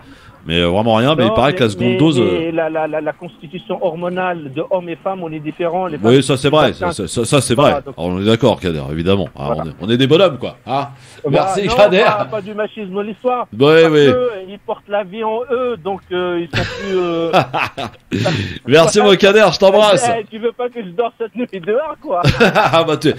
T'assumes, mon vieux, hein, faut assumer au bout d'un moment. Allez, on embrasse ta femme, en tout cas. Merci, mon Kader, salut à toi. 01 40 33 9000. C'est vrai que là aussi c'est un sacré bordel entre ceux qui doivent effectivement faire une dose parce qu'ils ont eu le Covid. Normalement, la logique voudrait qu'on fasse un sérologique pour savoir si on a encore les défenses immunitaires, pour pouvoir savoir si on a droit à une dose, 2 doses. Bon Kader nous explique encore la complexité du système qui est pas encore tout à fait mis au point, hein, pour le coup. Autre appel par ici au standard 01 40 33 9000. Bonjour. Allô. Bonjour. Bonjour madame, votre prénom? Bonjour. Voilà, baissez-moi la radio s'il vous plaît, sinon ça va être chaud là. Votre prénom? C'est Yasmina du Val-de-Marne. Bonjour Yasmina du Val-de-Marne, comment ça va Yasmina? Ça va, alhamdoulilah, et vous? Eh ben très très très bien, alors on vous écoute Yasmina. Alors moi j'ai eu ma deuxième dose mercredi dernier. Oui. Je n'ai signé aucun document. Ah, très bien. Je pense que c'est une fake news. Non, c'est pas une fake news, non, je vous assure. Je vous assure Yasmina, il y a beaucoup de gens qui l'ont signé et c'est pas une fake news. Maintenant tout le monde ne le font pas signer, mais il y en a qui l'ont signé. Alors moi c'est un vaccinodrome, donc je pense que ce genre d'endroit ils ne font pas signer automatiquement. Peut-être que ça doit être les pharmaciens ou le médecin qui vont signer ce document-là. Enfin, voilà, moi j'ai pas signé de document, mon mari non plus. Il a eu sa deuxième dose. Il n'a pas signé de document. Excusez-moi, peut-être que lorsque vous avez fait la deuxième dose, vous avez peut-être donné des informations. Et aujourd'hui, il y a ce qu'on appelle un peu la signature électronique, même le fait de donner et que de valider les informations que vous communiquez. Malheureusement, des fois, ça vaut consentement. Ouais, mais bon, non, il faut quand même un minimum dire ce qu'on signe quand même. J'ai donné juste une carte vitale, ouais, voilà, c'est ça. Yasmina, vous avez été vaccinée, vous avez reçu les 2 doses, vous et votre mari, tout va bien? Oui, alhamdoulilah, ça va. Bon, très bien. Très bien. Vous pourrez peut-être nous rappeler tout à l'heure parce que faire le choix de pourquoi vous êtes fait vacciner, peut-être est-ce une manière de partir en vacances? Oui, c'est parce que je pars en vacances. Eh ben voilà. Eh bien, vous savez ce que vous allez faire, Yasmina? Vous allez nous rappeler dans un instant pour nous dire où vous partez en vacances. On va laisser un peu planer suspense. Je vous rappeler, j'ai du mal à vous joindre. Mais non, vous inquiétez pas, tout va bien, Yasmina, vous inquiétez pas. À tout à l'heure, Yasmina. À de suite. Ah oui, voilà, on laisse planer suspense. Et c'est vrai que, comme Yasmina, je dois l'avouer, moi aussi, je voulais pas. Hein. Très honnêtement, je voulais pas. Je veux dire, on n'a pas assez de recul, machin truc. On vous sort pas à chaque fois le même truc. Mais moi, je veux partir en vacances. J'en ai ras-le-bol de rester à Paris. Je supporte plus Paris. Alors juste une question, toi qui reviens de vacances, bien bronzé d'ailleurs. Comment sont passées les modalités à l'embarquement? Très simple. Ouais. Écoute, à partir du moment où tu fais un test PCR 72 heures avant ton départ. Tu as été contrôlé à l'aéroport? Oui, absolument. On m'a demandé mon test PCR à l'aéroport de Roissy. D'accord. Quand je suis arrivé en Crète, on m'a pas demandé mon PCR. On m'a demandé simplement le papier qui sert à rentrer en Crète, pourquoi tu viens, etc., etc. Et au retour, il fallait que je fasse un test PCR là-bas que j'ai payé 60 balles. Hein, pour moi et ma femme, 60 € chacun. D'accord. Et par contre, là, on m'a demandé à l'aéroport d'Héraclion, effectivement. Donc voilà, c'est test PCR. Alors là-bas, ils s'emmerdent pas. Hein, les tests PCR, c'est une narine, c'est vite fait. Hein. Ils enfoncent rien du tout. Allez hop, c'est bon, 60 balles. Ça fait cher le coton-tige. Hein. 0 à 40 33 9 000, allô, bonjour, qui est avec nous? Allô, bonjour Christophe, bonjour tout le monde. Salut, ton prénom? Bachir de Pontoise. Salut mon Bachir, comment ça va? Bah ça va. Bon. Bah écoute, moi j'ai 60 ans et j'ai fait les 2 vaccins là. Ouais. Le dernier je l'ai fait vendredi, j'ai rien signé. Ouais. Tout se passe à merveille, j'ai aucun symptôme, que dalle, rien du tout. Bon bah super Tout mon va Bachir, bien. t'es un warrior toi. T'es un warrior Bachir, je le savais. Ah ouais, je suis un guerrier de chez guerrier, y a pas de problème. Et bah tu nous rappelleras peut-être dans un instant pourquoi tu t'es fait vacciner, peut-être pour partir en vacances. La vérité c'est pour aller au bled. Bouge pas mon Bachir, rappelle-nous dans un instant, tiens. Bah justement, on va en parler, un petit peu quitter ces sujets qui font mal à la tête, hein, au bout d'un moment. Hein, pour parler un peu de vacances, un peu d'évasion, justement, avec cette complexité, avec cette crise du Covid, avec cette éventuelle 4e vague. Est-ce que vous avez fait l'option de partir en vacances à l'étranger? Si oui, où? Pourquoi? Ou alors, est-ce que vous avez fait l'objet? Pourquoi pas? Ça peut être une bonne chose de découvrir ce beau pays qu'est la France. Il y a de beaux paysages. Est-ce que vous avez décidé de... Allez, hop, pour être tranquille, on reste en France. 01 40 33 9000, on en parle dans un instant. À vous tout de suite, les amis.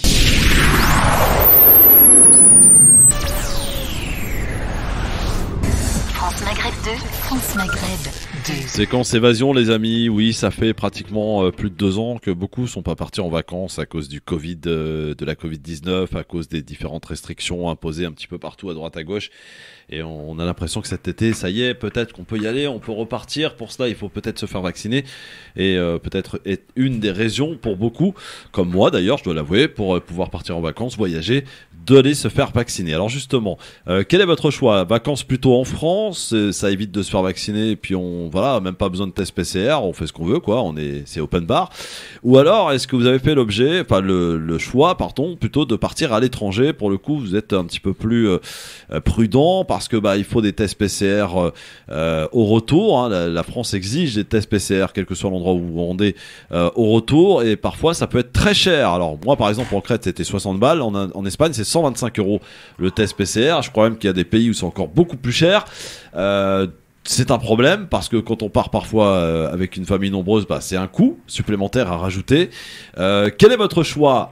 Vous nous appelez au 01 40 33 9000 pour nous dire quel type de vacances vous avez choisi, si oui, où, pourquoi. Est-ce que vous avez fait le choix de vous faire vacciner pour partir à l'étranger, pour être tranquille? Dites-nous, on veut savoir, comme Yasmina qui doit nous rappeler pour nous dire où elle va partir, parce qu'elle nous l'a dit clairement, elle s'est fait vacciner pour partir en vacances. Où? On le saura, je l'espère en tout cas. Elle nous rappelle tout de suite au 01 40 33 9000, comme notre auditeur que nous avions il y a quelques instants aussi, qui nous disait s'être fait vacciner pour partir au bled, mais on ne sait pas où.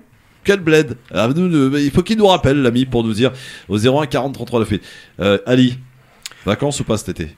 Moi, en général, je partais à l'étranger, mais cette année, je pense que avec ce qui se passe et comme je ne suis pas vacciné, je crois que je serai contraint de rester dans l'Hexagone.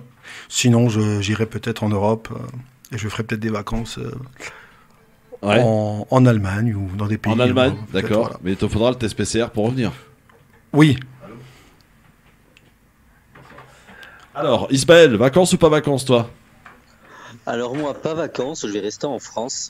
Ouais. Mais par contre, pour celles et ceux qui voudraient éviter les vaccins, il me semble, sauf modification, qu'on peut encore aller en Martinique, à la Réunion, sans forcément avoir l'obligation du vaccin. Et donc, si c'est toujours le cas, je vous le conseille vivement. On a la chance d'avoir ces territoires d'outre-mer et autant y aller.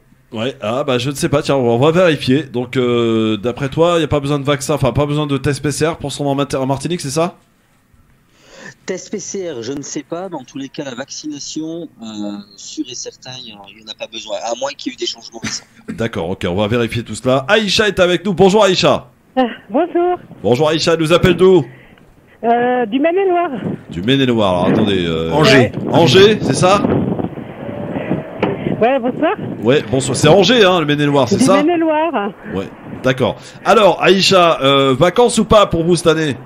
Vacances en France. Vacances. Pourquoi en France? Ouais, c'est ça, Angers, ouais. Ah oui, d'accord, il y a un décalage, je crois. En fait, en France. Oui, Ouais. vous partez où? Vous partez où en vacances? Parce que trop de chantage. Trop de menaces, trop de... Ouais, c'est ça. Vous partez où en France? Il y a un Elle va me décalage. répondre dans un quart d'heure. Aïcha! Aïcha, vous partez où en France? Dans le sud. Ah, dans le sud, d'accord, très bien. Très bien. Donc, vous êtes vacciné ou pas, Aïcha? Non, Non. je veux pas être vacciné. Je veux pas me faire vacciner. Bah, on allait vous envoyer un petit coffret aujourd'hui, Christophe va vous envoyer un petit coffret pour de vaccin. Vous en voulez pas? Vous voulez pas qu'on vous... ça pourrait être une idée de cadeau, là, par les radios. On va offrir une dose de vaccin, hein, vous faire vacciner, pour pouvoir partir en vacances. Bon, bah, en tout cas, bonnes vacances. Vous partez où dans le sud, Aïcha? Attends. Tu sais quoi Oui, les questions, on se posait deux fois. On se posait deux fois les questions, je comprends rien. Oui, bah, il y a un problème, je crois, du côté d'Angers. Je pense que ça arrive pas bien là-bas, ma chère Aïcha. En tout cas, on vous souhaite de bonnes vacances, quel que soit l'endroit où vous partez, donc dans le sud de la France. Alors, c'est vrai que beaucoup ont fait le choix, comme Ali, par exemple, de partir éventuellement en France. Ils veulent pas se faire vacciner pour l'instant, ce sont des réfractaires ils ont pas le choix que de partir en France. Alors on peut aller à l'étranger en n'étant pas vacciné, mais il faut accepter le fait de payer le test PCR qui parfois, comme je le disais, peut coûter très cher selon les endroits où vous vous rendez. Alors dites-nous votre choix, votre stratégie pour vous cette année. 01 40 33 9000. Allô, bonjour. Bonjour Christophe, c'est Bachir de Pontoise. Ah, Bachir de Pontoise. Alors, toi, tu nous as dit clairement tout à l'heure s'être fait vacciner pour partir en vacances au bled. Je veux mon neveu, ouais. Alors, oui, tu vas partir où alors? En Algérie, Marnia. Je suis en train de faire construire en plus. Et t'as trouvé le billet, Bachir? Non, j'ai rien trouvé, je peux pas partir parce qu'il y a le confinement de 5 jours. Ouais. C'est de ma poche, et moi je voulais y aller que 15 jours. C'est Koh-Lanta, alors. Hein. Ah ouais, C'est mort, c'est quoi. Ouais. Et donc pour l'instant, finalement, il n'y a pas de vacances. Alors tu t'es fait vacciner, mais tu vas peut-être l'avoir dans l'os, quoi. On m'a mis la carotte, quoi, comme on dit. On a fait avancer l'âne, quoi. Alors je peux vous donner une petite info qui est à vérifier, évidemment, qui circule, mais qui est encore pas officielle, mais qui peut éventuellement changer, étant donné le variant Delta. Mais il y a 15 jours, 3 semaines, il y avait cette volonté de l'Algérie d'enlever ce confinement. Maintenant, avec cette arrivée du variant Delta qui explose, pas sûr que ça se fasse tout de suite. Ça soit levé, quoi. Bah ouais, c'est ça le problème. Mais en même temps, en faisant preuve un peu de bon sens, vraiment, j'essaie. Quand on est un pays comme l'Algérie, le Maroc ou la Tunisie, par exemple, on a un système de santé qui est un petit peu dramatique, faible, très faible. Est-ce que finalement on peut en vouloir aux pays qui disent on préfère peut-être pas prendre le risque? Moi, franchement, je leur en veux pas du tout parce que je sais que côté sanitaire, médical, tout ça, on n'est pas à la hauteur. Ouais. On le voit d'ailleurs, l'exemple est concret en Tunisie. L'exemple est concret en Tunisie, on a vu qu'ils ont réouvert tout et la situation est absolument dramatique en Tunisie. Je vous le dis direct. C'est catastrophique là-bas. Et puis, dans tous les pays arabes, s'ils font pas gaffe, ça va être pire aussi. Ouais. Donc pour l'instant, c'est vacances suspendues. J'ai fait quand même mon vaccin, mais bon, j'ai le but d'y aller, mais si je peux pas, tant pis. Bon, sinon t'as un plan B ou pas, Bachir? Le plan B, c'est la Normandie, là où il pleut tout le temps. Oh là là, faut avoir envie d'aller en vacances en Normandie, vous êtes fous les mecs. Non, c'est sympa la Normandie.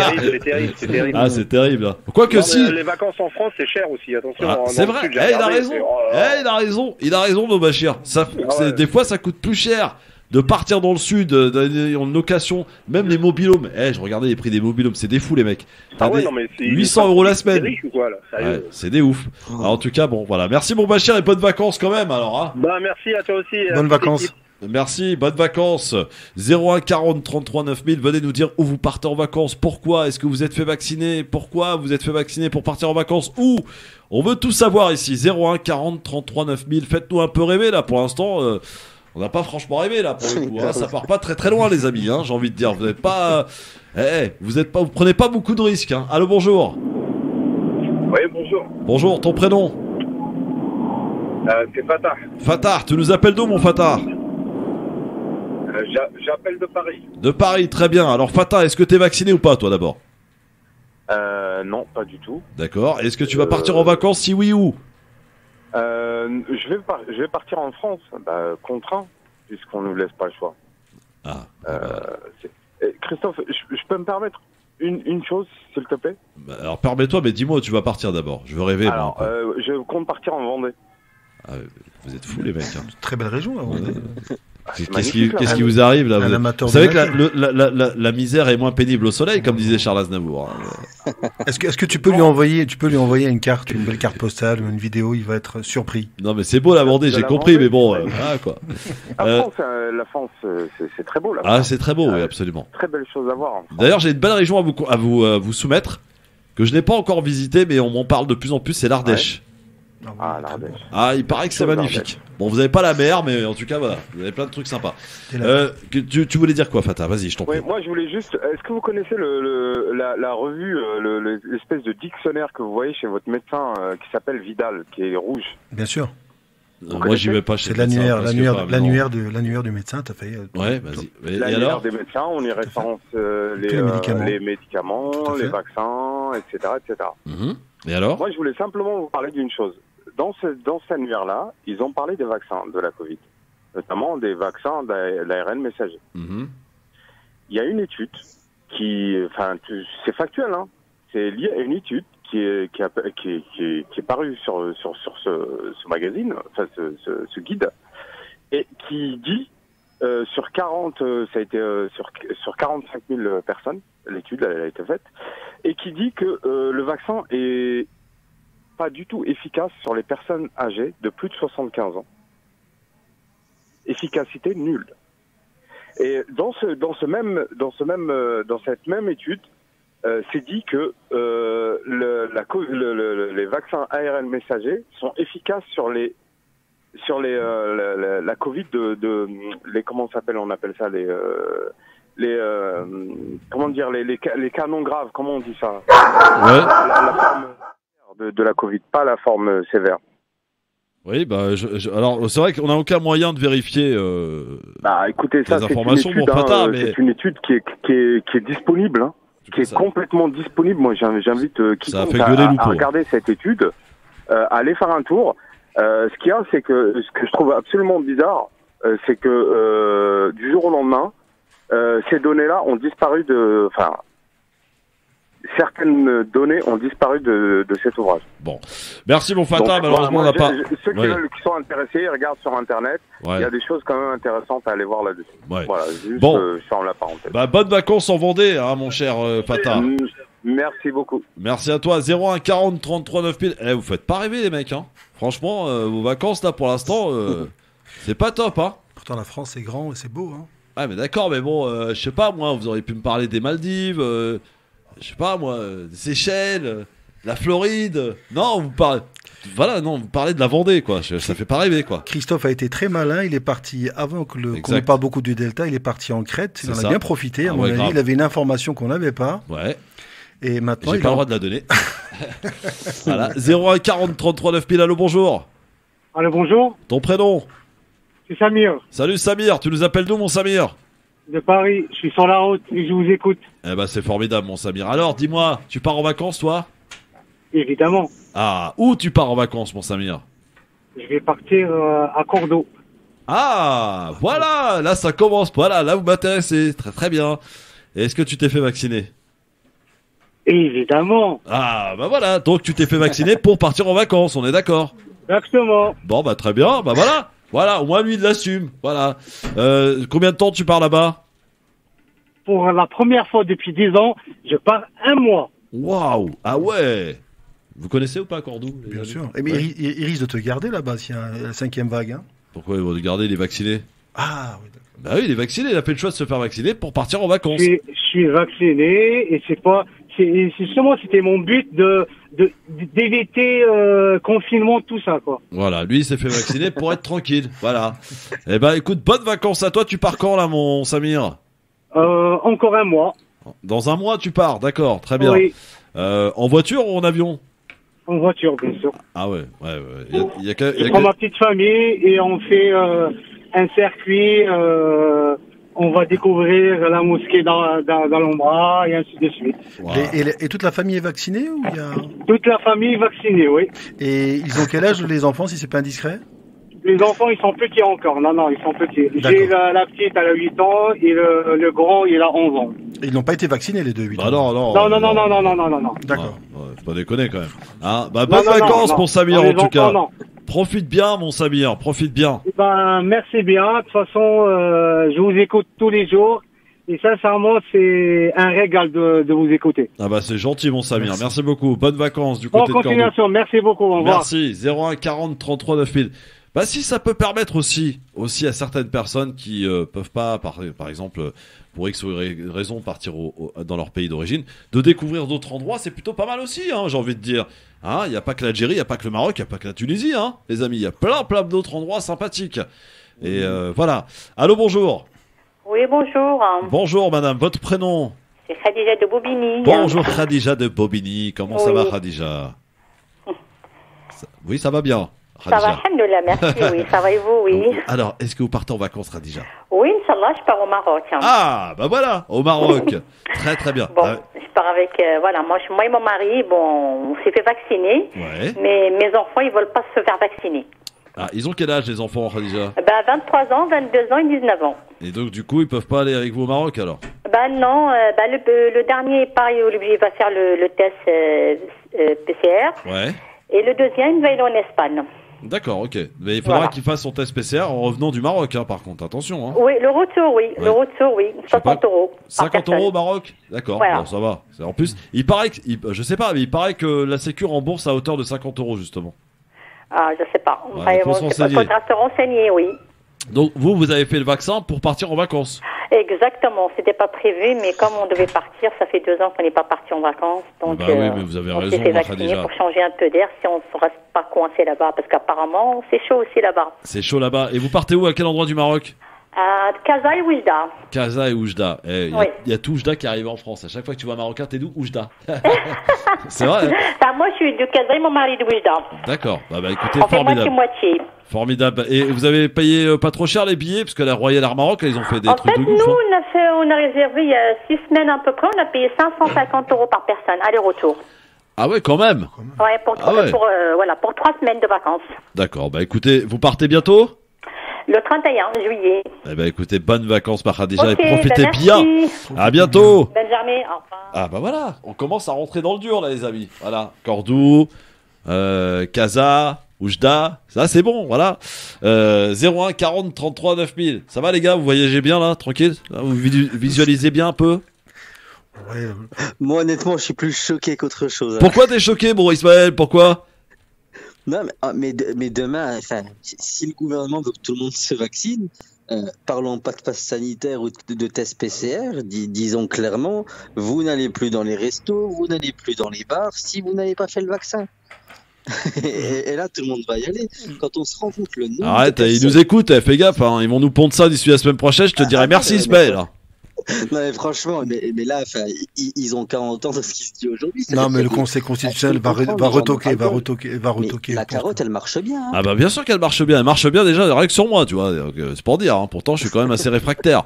Karim est avec nous. Salut mon Karim. Oui, salut, ça va? Bah ça va très bien. Tu nous appelles d'où mon Karim? Du Havre. Du Havre. Ah oui, du Havre. Tout de suite, ça casse l'ambiance. Non, je plaisante. Karim, vacciné ou pas vacciné toi? Je suis vacciné. Bon, et tu pars en vacances donc? Non, je suis déjà parti une semaine. Et le problème, moi j'ai appelé parce que il y a un truc que j'arrive pas à le comprendre. Parce que là, la France, pour y aller, donc soit test PCR, soit un vaccin pour les autres pays. Mais par contre, pour retourner, quand même pour la France, il faut faire le test PCR. Oui, absolument. Et ça, j'arrive pas à le comprendre. Donc c'est très simple, je vais t'expliquer. Quand tu pars dans un pays, par exemple, on va prendre l'exemple, je sais pas, de la Crète, là où je suis allé.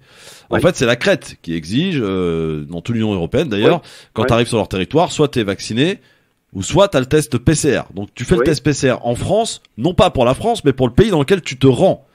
Et d'ailleurs, il y a même quelques pays, t'as beau être vacciné, ils vont quand même te demander un test PCR. Ça, c'est des pays hors Union européenne. Et pour ce qui est du retour, c'est la France, puisque tu reviens Oui. en France, qui demande à ce que tu produises un test PCR. C'est ça ce que j'arrive pas à comprendre. Puisque la France, il m'a vacciné. Oui. Donc moi, je suis fait le vaccin pour être tranquille. Mais là, je suis tombé dans le même problème. Oui, parce que la France, elle a classé les pays en 3 zones, verte, orange et Et rouge, rouge. c'est ça. Donc si tu pars dans un pays vert, donc la plupart des pays européens, ce sont pas des pays considérés à risque. Moi, je suis allé en Allemagne, je suis allé en Suisse. Alors, pour information, j'ai traversé toutes les douanes. On m'a pas arrêté, il y avait personne. Ouais, mais t'étais en transit, non? Non, mais j'étais en terrestre, en Ah ouais, voiture. en terrestre, ouais. Oh, ils nous ont Bon, pas c'est arrêté. pareil, Ouais, en Espagne, on m'a tout à fait, demandé. ils n'ont pas arrêté. Test, mais ils ont rien Par demandé. contre, si tu te diriges dans un pays orange, dans ces cas-là, effectivement, là, le retour, les autorités françaises, comme le disait Christophe, te demandent effectivement un test. Et je trouve ça, c'est pas normal parce que sinon, dès le début, je vais pas être vacciné et je fais un test PCR comme tout le monde et c'est tout. Exactement. Donc moi, vraiment, j'arrive pas à comprendre. Au moins, ils font des tests sur place à Roissy ou les aéroports en France. Comme ça, les gens, quand ils vont venir, les gens qui sont vaccinés, ils le font des tests et c'est tout. Parce que là, quand tu pars, on va dire par exemple, tu pars en Algérie ou au Maroc, et t'es avec des enfants, 3 à 4 enfants, donc c'est un budget quand même. Bien sûr, c'est un budget. Pour ceux qui reviennent de Turquie, par exemple, il y a une quarantaine d'imposés en France. Donc pour les gens vaccinés, pourquoi on était vaccinés dès le début? Parce que dès le début, ils disent, quand tu es vacciné, tu es tranquille, tu peux voyager tranquille, il n'y a pas de problème, pas de restriction. Mais là, on est tombé dans le même problème. Moi, personnellement, parce que j'avais déjà attrapé le Covid, donc je fais juste une seule dose pour éviter pour voyager tranquillement, comme on dit. Mais là, normalement, si tu vas en Europe, Karim, si tu vas en Europe et que t'es vacciné, t'as pas besoin de faire de test PCR, que ce soit en France ou ailleurs. Voilà. On est d'accord là-dessus. Donc tu peux voyager. Mais juste pour le vaccin, même Ismaël, c'est vrai que il arrête pas de se marrer, mais c'est vrai qu'à la base, le vaccin, c'est pas pour voyager. Hein. Le vaccin, normalement, c'est même pour rester en France ou à Paris où tu habites. Hein, parce que c'est censé. Non, c'est pour voyager, moi. Finalement, en fait, le vaccin, c'est devenu comme un visa. Tu es vacciné, t'as le visa, tu pars. Ouais. Bah, tu n'as pas le visa, tu pars pas. Ou sinon, tu te fais trifouiller le nez et parfois ça peut coûter cher. Ça coûter cher. Voilà. Bon, t'es parti où, mon Karim, là? Tu m'as dit que t'es parti une semaine. Ouais, je suis parti juste une semaine au Maroc, après je suis retourné, donc. Et ça va, le Maroc, là-bas, ça se passe? Non, là-bas, ils savent pas qu'il y a quelque chose qui s'appelle le Corona. Ah ouais. Vraiment, c'est à la télé ou dans les infos, dans les médias officiels. Ouais. Par contre, chez les gens, donc vraiment, la vie, c'est normal. Il n'y a pas de problème. Les cafés, les restaurants, les marchés, vraiment, c'est formidable. Donc la fête de l'Aïd va bien se passer, normalement. Ah oui, ça va y aller. De toute façon, ils vont le faire là-bas, mais après. Et tu repars pas en vacances cet été, Karim? Non. D'accord, très bien. Bah écoute, je t'embrasse et bon courage du côté du Havre. Merci, bonne continuation, merci. On salue notre poteau Médine là-bas, au Havre, notre rappeur préféré, Médine. 01 40 33 9000. Bon, on a plus ou moins bien voyagé. Allez, peut-être encore un dernier appel, 01 40 33 9000 pour nous dire où vous partez, pourquoi, est-ce que vous êtes fait vacciner. Voilà, faites-nous rêver, là, j'ai envie de partir en vacances, moi. Je reviens à peine, mais j'ai envie de partir. Allô, 01 40 33 9000, allô, bonjour. Bonjour. Bonjour, ton prénom, mon ami? Nabil. Nabil, tu nous appelles d'où, Nabil? Thiers. Pardon? De Thiers. De Thiers? À côté d'Orly. Et comment on appelle les habitants de Thiers? Les Thiésins et les Thiésaines. Les Thiésaines. Ah ouais, d'accord. Alors, Nabil, vacciné ou pas? Moi non. Et je me le ferai pas vacciner. D'accord, donc tu pars pas en vacances alors? Oui, je pars avec un test PCR. Tu pars où? Je pars en Tunisie. Ah. Ah ouais, t'es chaud, Nabil. Courageux, c'est Nabil. T'es chaud, Nabil. Tu sais que la Tunisie, en ce moment, c'est un petit peu... Ouais, c'est le variant Delta. Enfin, c'est le variant tout court là-bas. On sait pas s'il est Delta, anglais ou je sais pas, tu vois, mais... Il y a des cas, mais il n'y a pas de mort. Ah, si, non, et malheureusement, il y a des morts. Il y a des morts, malheureusement, en Tunisie. Ah, tu sais que... on n'est pas soigné, c'est normal. Bah oui, voilà, c'est ça le problème. Bon, tu pars où en Tunisie? Du côté de Sousse. De côté de Sousse, c'est une très belle région. Et est-ce que tu t'es renseigné du prix du test PCR pour le retour? Ouais, environ entre 50 et 60 euros, je crois. D'accord, donc il va falloir que toi tu le fasses pour toute la famille, quoi. Ma femme, mon fils, mon grand-fils et moi. Ouais. Je crois qu'il y a un âge. Alors j'ai entendu dire qu'apparemment pour les enfants jusque 6 ans, pour les moins de 6 ans non, mais pour les plus de 6 ans oui, il faut le test PCR. Non, c'est au-dessus de 11 ans. Ah d'accord, parce qu'il paraît qu'il y a certains pays en Europe, les enfants de 6 ans sont concernés. Hein. Ce que j'ai entendu moi. Après c'est peut-être une connerie, j'en sais rien. Bah en tout cas bonnes vacances à toi du côté de Sousse en Tunisie. Aïchek mon ami Nabil. Et à très très bientôt du côté de Thiers. Merci beaucoup. Allez, dans un instant, Vous allez pouvoir vous lâcher. C'est un exercice qui n'existe plus en radio, je tiens à vous le dire. Aucune radio prend ce risque, c'est-à-dire de prendre vos appels sans filtrage. Pour savoir ce que vous allez nous dire, qui vous êtes. Coup de gueule, coup de cœur, 01 40 33 9000, c'est Libertad, c'est dans un instant sur France Maghreb 2, avec Ismaël Boudjekada qui s'est bien marré, et avec notre ami Ali aussi, qui s'est bien marré aussi, à tout de suite. France Maghreb 2, France Maghreb 2. Le grand forum, les amis, merci d'être avec nous. Et pendant cet été, voilà, on a remis en place un nouvel espace de liberté. Ça s'appelle Libertad. Vous pouvez nous appeler maintenant. Voilà, vous appelez, vous composez le 01 40 33 9000. Vous avez envie de nous faire part d'un coup de gueule, d'un coup de cœur, d'une réaction, défoncer Ali ou Ismaël. Eh bien, vous n'hésitez pas, ou moi-même d'ailleurs. Hein. 01 40 33 9000. Faites-vous plaisir. On prend vos appels sans filtrage, sans savoir qui vous êtes, ni savoir ce que vous allez nous dire. Allez, regardez, exemple. Allô, bonjour. Allô, oui, bonjour. Je suis en direct de la radio, c'est ça? T'es en direct à la radio, ton prénom? Alors, mon prénom, mon prénom c'est Mohamed. Mohamed, tu nous appelles d'où, Mohamed? Amiens. Amiens, qu'est-ce qui se passe, Mohamed? Ah, en fait, j'aurais voulu parler à l'imam, si c'est possible, ou avoir son numéro personnel. À l'imam? Alors attends, bouge pas. L'imam, non, il est pas là, l'imam, mon ami. Mohamed, je suis désolé. Tu veux poser une question, c'est ça? Je voudrais poser une question par rapport à un hadith. Ah ouais, mais là, on va pas pouvoir te répondre. Hein. Je suis désolé, mon Mohamed. Tu rappelles vendredi à 18h, il sera là, l'imam. Inch'Allah, ça marche. Merci Salut. beaucoup. Salut, Mohamed. Voilà. Alors, écoutez, voilà, c'est ça, la liberté, les amis. 01 40 33 9000. Tout le monde peut appeler. Même pour parler à Al-Hajj Ali. Hein, y a pas de problème. 01 40 33 9000. N'hésitez pas. Ou Hajj Ismaël. Bon, il est un peu jeune. Un peu jeune, j'avoue. Quoique, franchement, on l'a pas vu. Hein. Ouais, ça veut rien dire, hein, la jeunesse. Hein, voilà. 01 40 33 9000, coup de gueule, coup de cœur. Vous pouvez nous dire ce que vous voulez, évidemment. 01 40 33 9000, la liberté, libre antenne totale. On prend vos appels en direct et sans filtrage. Allô, qui est là? Oui, allô, c'est Samir. Salut, mon Samir, comment ça va? Bonjour, Samir. Ça va, merci. Ça fait un petit moment que j'ai pas pu écouter l'émission. Ouais. Là, je suis content de retrouver l'équipe. Ouais. Et donc c'est un nouveau concept, hein, c'est ça, c'est d'appeler, de dire en fait ce qui nous ravit, ce qui nous. Ouais, mais il faut que ça soit rapide, mon Samir, parce que c'est les 5 dernières minutes, donc faut laisser un maximum de gens. Alors qu'est-ce qui se passe? Alors moi, alors je vais être très très rapide. Ce que je trouve hallucinant et ce que je trouve consternant, c'est un coup de gueule, hein, parce que les coups de gueule on en trouve toujours plus facilement. Vas-y. C'est de voir moi sur les réseaux sociaux que malheureusement, je veux pas dire que c'est l'extrême droite, hein, mais que c'est des gens qui votent pour Philippot et qui sont à droite ou qui sont même gilets jaunes, qui se manifestent contre la vaccination obligatoire. C'est-à-dire qu'en fait, les gens de notre communauté, quand il s'agit des questions sociales, quand il s'agit des questions de liberté de droit ou qui concernent tout le monde, moi je les vois pas beaucoup. Par contre, quand il s'agit de précarés communautaires, ah là ils sont présents. Quand c'est Assa Traoré, ils sont présents. Voilà, je veux pas être langue de bois. Non mais vas-y, y a pas de problème. Hein, mais moi, je voudrais qu'on arrête de défendre notre chapelle, même s'il faut être actif. Ça, j'en conviens. Mais il faut aussi, à un moment donné, prendre part. Je veux dire dans tout ce qui concerne le pays, ouais. Dans ce qui est la question sociale, la question des gilets jaunes, la question de la vaccination obligatoire, et pas se dire c'est uniquement les mecs d'extrême droite qui militent contre. Non, il y a des juifs, il y a des musulmans.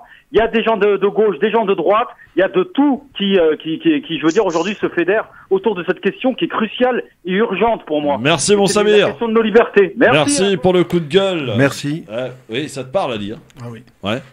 Le droit du citoyen. Le droit du citoyen, c'est important, effectivement. Ouais, agir plutôt que réagir, c'est bien ça. Ça, c'est bien, ouais. Ça, on aime bien. Merci, mon Samir. 01 40 33 9000, bonjour. Allô? Allô? Ouais, ton prénom? Allô? Oui, ton prénom? C'est Samir. Samir, encore un autre Samir. Tu nous appelles d'où, Samir? Seine-et-Marne. Qu'est-ce qui se passe, mon Samir? C'est pour un coup de gueule au nom de tous les Algériens. Vas-y, qu'est-ce qui se passe, les Algériens? Ça y est, qu'est-ce qu'il y a? Regarde, moi je travaille avec des Marocains, des Tunisiens, des Maliens.